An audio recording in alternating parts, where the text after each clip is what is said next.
Welcome back to the SOA Show, guys. Hopefully, you've been enjoying the premieres coming from the SOA Show. If you liking what you've seen, I think it's good for our people to know. You can go on and like, subscribe, share, and hit that notification bell for future reference of more coming. Basically, I got it at 2 a.m. So once you get up, you can um, listen to it on your way to work, getting dressed, or throughout your day. It'll already be there waiting for you. And if you like the help, far as in new books coming and information, you can leave comments, as many comments you want. If you're on the negative side, we don't need that frequency over here. It's all for elevation of our mentality spiritually in this spiritual war, mental war, info war, whatever you want to call it, as far as helping and bringing in the kingdom of God on this planet. The donations, you can go to the Cash App of $ the SOA Show. So let's get into what we're about to get into now. And it's called Street Poison, the Biography of Iceberg Swim by Justin Gifford. The first, let me show you. Okay. The first and definitive biography of one of America's best-selling, most notorious, and hold on just a second. This up a little bit. All right. Influential writers of the 20th century, Iceberg Slim. Like, what you need to talk about pimps for is good to know so you know how to deal with. You can't speak a person's language, then there's a failure of there, and we don't need no failures today.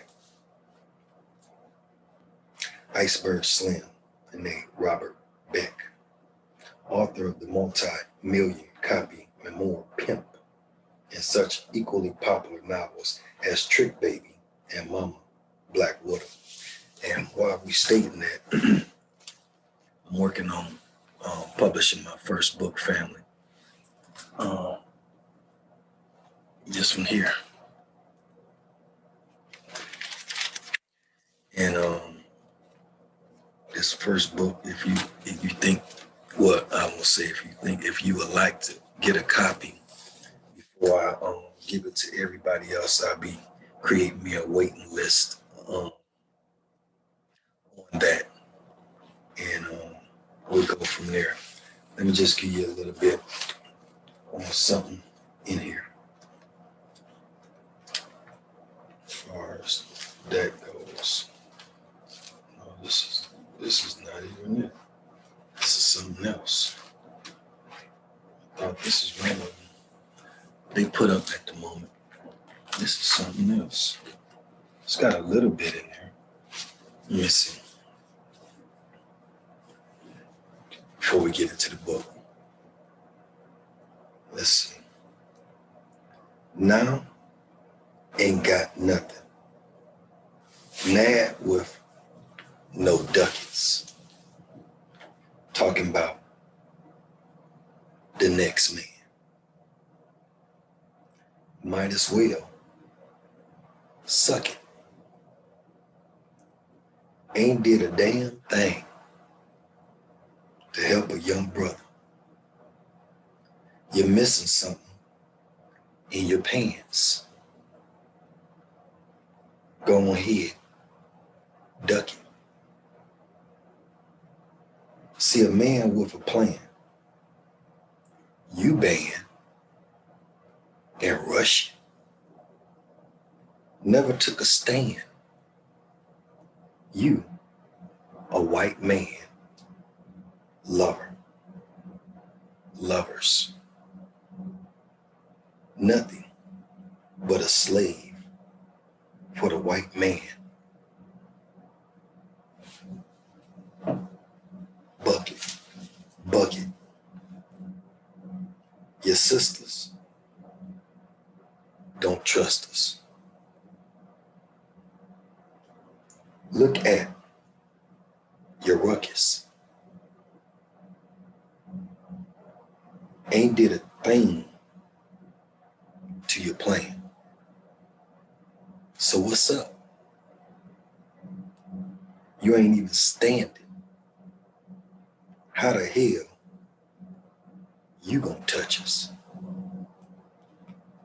All in the business. And your tail straight stuck up. Trusting in a man who ain't did nothing for you. Look, you in hell. He sure don't love us. Promising you things in this life you won't touch. Laughing in your face and you ain't even safe. Trying to go against an ace. You in hell. Gone. Buck up. That's just a little bit of what's coming in the book. So, let's get back to it. You can send donations toward that too, because I'm definitely gonna need help. But let's keep going. From a career as a ruthless pimp and a criminal in the 1940s and 50s, Robert Beck refashioned himself as Iceberg Slim, the first and still the greatest of street-lit masters. His vivid books have sold millions of copies and have made him an icon to such rappers as Ice-T, Jay-Z, and Snoop Dogg, and a presiding spirit of blaxploitation culture. You know what?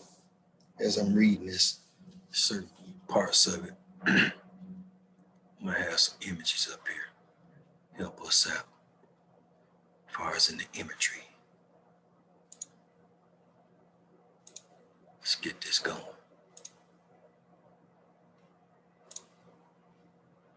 All right. First, we're gonna put in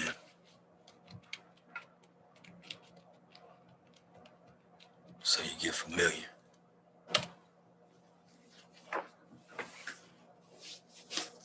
Okay.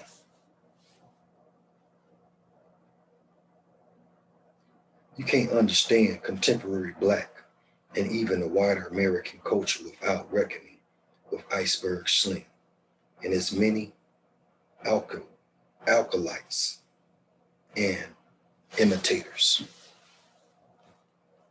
Literature professor Justin Guilford has been researching the life and work of Robert Beck for a decade, culminating in Street Poison, a colorful and compassionate biography of one of the most complicated figures in 20th century literature. Drawing on a wealth of archival material, including FBI files and prison records, and interviews with Beck, his wife, and his daughters. Guilford explores the sexual trauma and racial violence Beck endured that led to his self-transformation into a skilled practitioner of the dark and violent art of pimping, ranging from Beck's life of crime to his profoundly influential confessional autobiography, Pimp, to his involvement in radical politics. Guilford's biography illuminates the life and works of one of America's literature's unique renegades. Let's look up his pimp. Okay. Street Poison. Also by Justin Guilford. Pimping Fictions, African American Crime Literature, and the Untold Story of Black Pope Publishing. Doubleday, New York, London, Toronto, Sydney, Auckland. Excuse me. The Biography of Iceberg Slim, Street Poison, Justin Guilford. For my sister, Jessie Guilford, the most courageous woman I have ever known.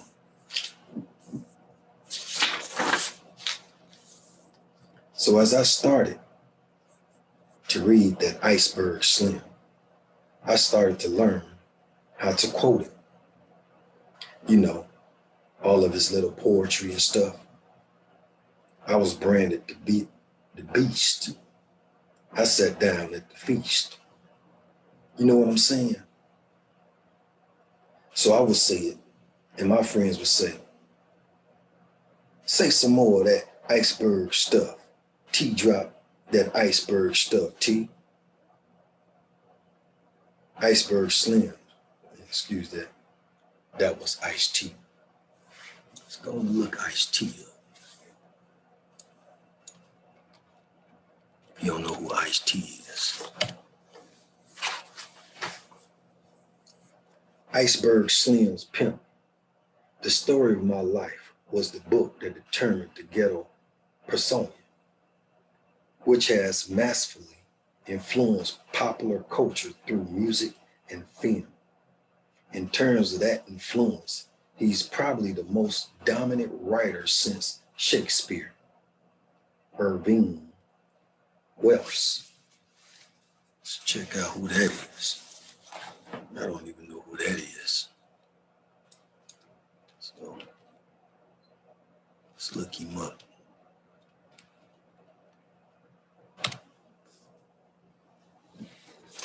Okay. Iceberg Slim. Truth. Still shining down. Andrew Vosh. Don't know who that is either. See who that is.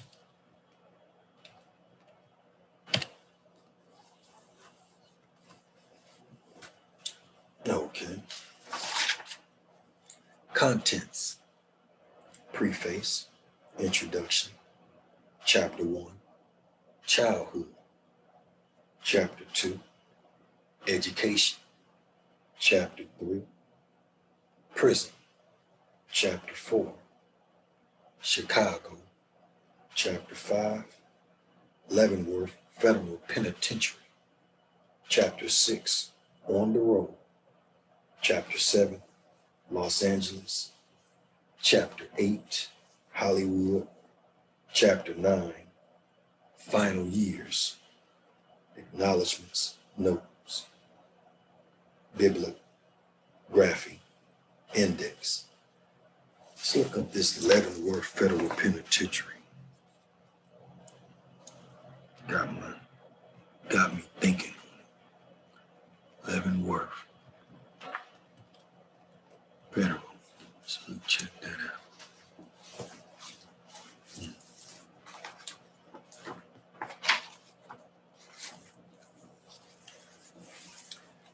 Preface.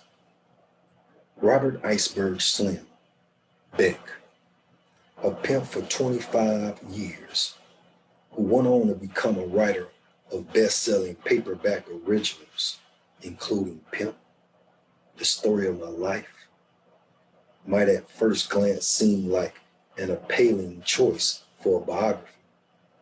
After all, he abused hundreds of women throughout his lifetime. He is practically unknown to the American mainstream. His books, which were marketed as trashy pulp fiction, have been sold in mom and pop stores in inner city neighborhoods. and they have been read primarily in America's forgotten corners, prisons, ghettos, and military bases. However, Beck has had an enormous influence on contemporary Black music, film, literature, and popular culture. Starting in the late 1960s, his pen name, Iceberg Sling, became synonymous with Black urban cool, and entire cultural industries grew up around his work.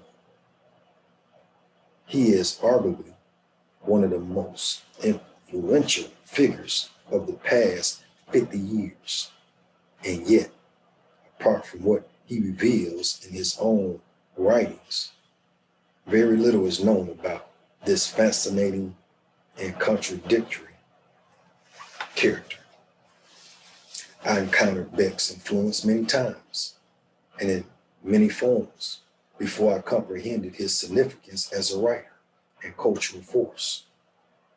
Growing up in a working class family in Seattle during the age of Reaganomics, I listened to as much gangster rap as grunge. Grunge. Let's look up, let's define that.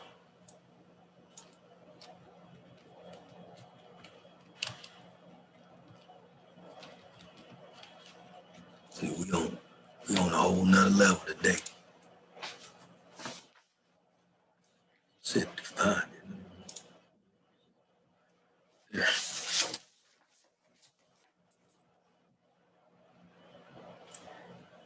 In my 20s, I developed a maniac, obsessive relationship to underground American literature.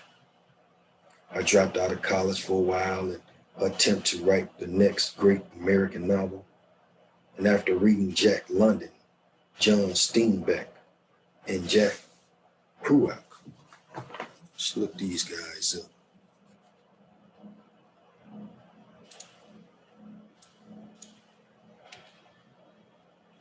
Jack London.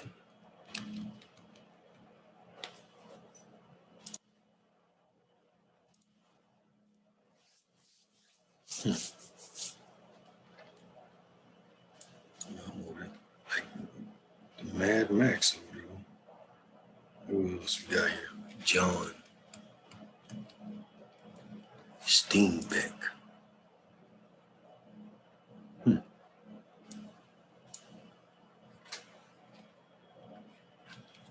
Jack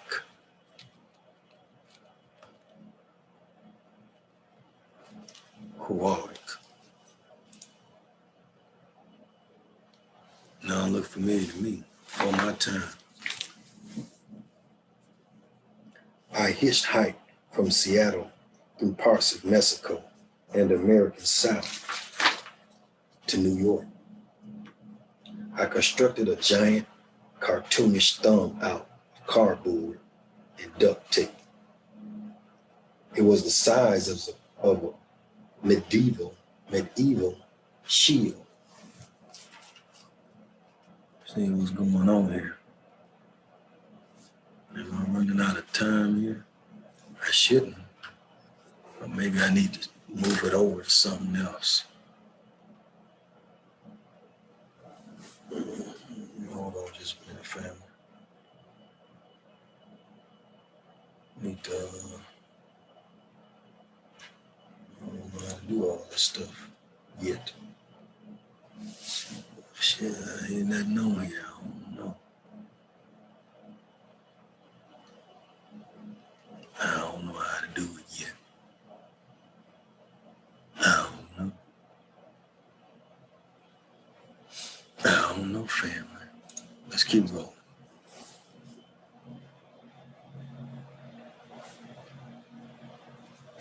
I constructed a giant cartoonish thumb out of cardboard and duct tape. It was the size of a medieval shield. And I set out to have my own reckless literary adventure on the road.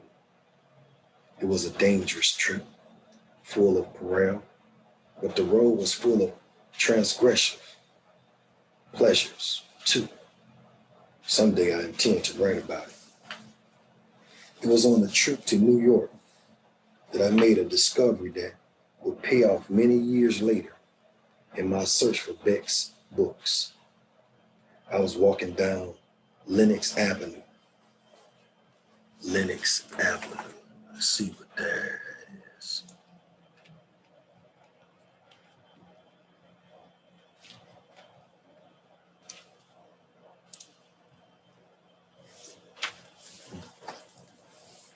I was walking down Lenox Avenue after eating a plate of chicken and waffles at Sylvia's, the famous soul food restaurant. Sylvia's, huh?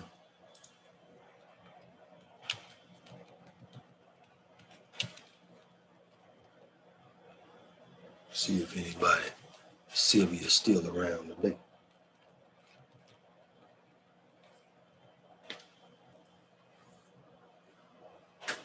Okay. The famous soul food restaurant. When I spied a table on the corner of the 125th Street,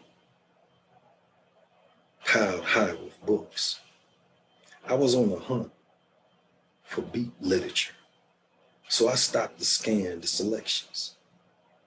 I didn't see anything I was looking for, just some beat up paperbacks with lurid cover illustrations and names I didn't recognize. To be honest, in my ignorance of African American crime literature, I failed to see the archive of literary treasures that sat before me. It will be a full 7 years before I will return to this street to discover the works of Beck and the genre he inspired. 125th Street, let's see.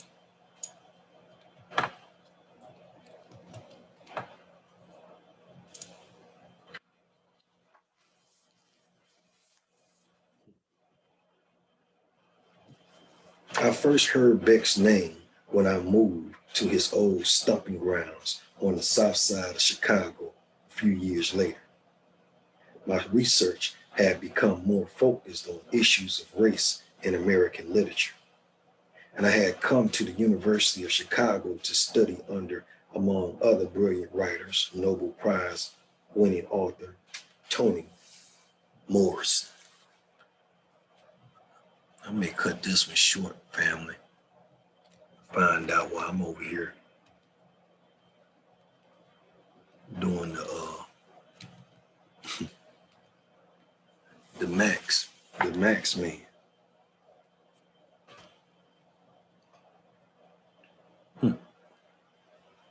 I was thinking it was a man.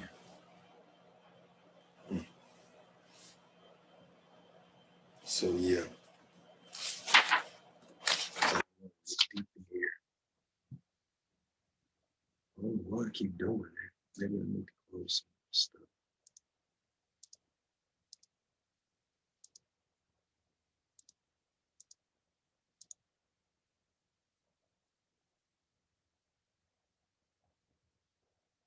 See how I go now. Okay. My life in Chicago was divided between two worlds.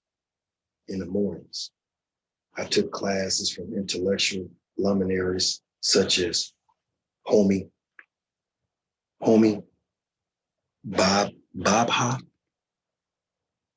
whoever that is, I can find out.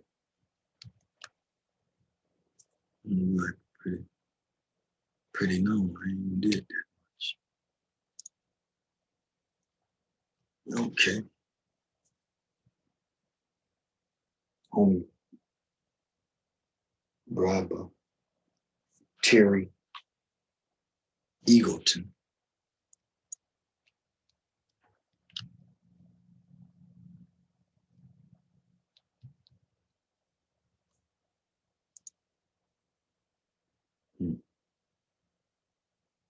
And Morrison herself. In the afternoons, I worked in the Chicago public schools as a technology coordinator, helping teachers integrate computer and internet technology into the classroom. I worked at 9 schools located throughout Chicago's economically devastated South Side. The schools lack basic necessities such as desks and textbooks. Let's check that out. South Side, Chicago.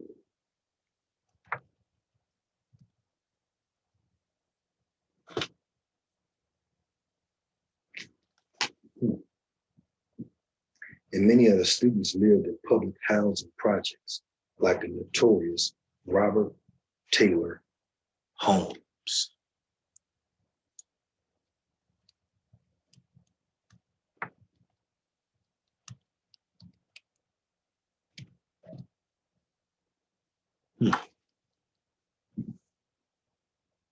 One day I was working with a group of teenagers who asked me what I studied at the university.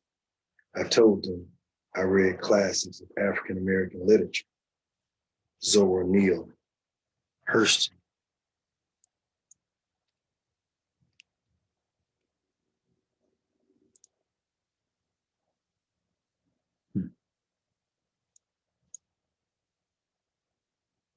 Richard Wright.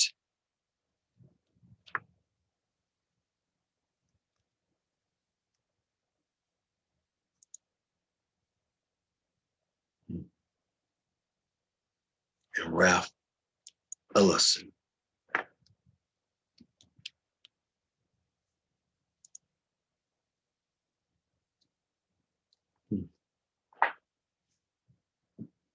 Like I'm doing the Mad Max again.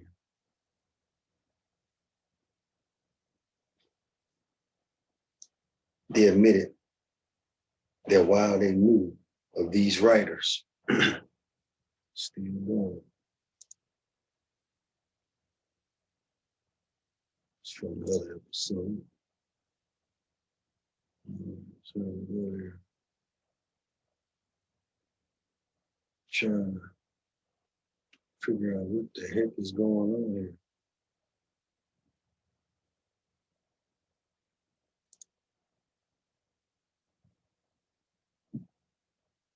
I don't know, family, so I'm gonna pause short here.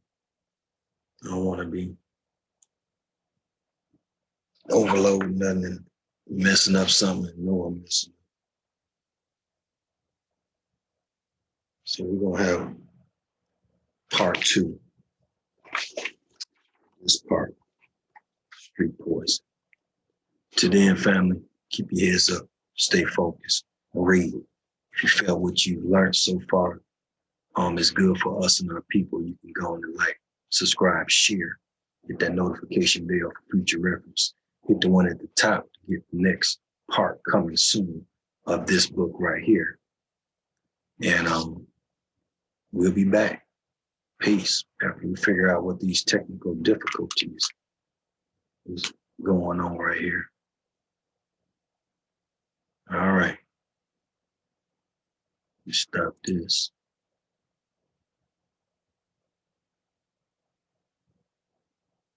No Mad Max going on now. That's how we want it. So we're going to stop and come back with a part 2. All right there. Peace.